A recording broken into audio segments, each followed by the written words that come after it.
Ikaw ba, Mark, how can you share maybe an experience of you saying yes to the Lord, serving, maybe itong sa feast, or maybe in your advocacy now?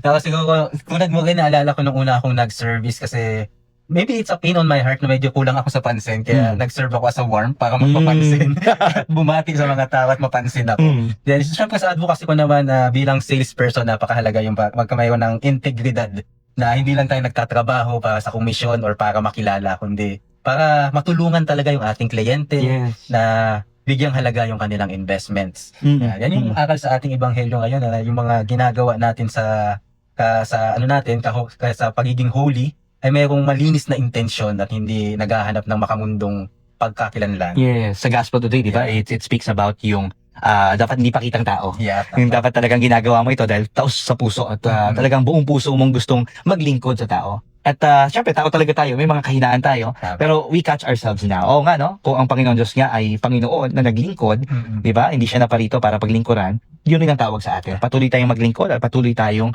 magmahal, no, sa ating kapwa at kung ano man yung mga ipinagkatiwala sa atin. Kaya muli, no, pinapanalangin natin lahat ng mga servants ng feast, no, Mega Manila, Provincial, and international, at maraming salamat. And maybe you've been blessed by the feast, say yes to serving, no? Sa una parang mababaw na dahilan, but eventually, ayan, si Lord, lalalim ka sa relasyon mo sa Panginoon at sa pakikipagkapwa tao.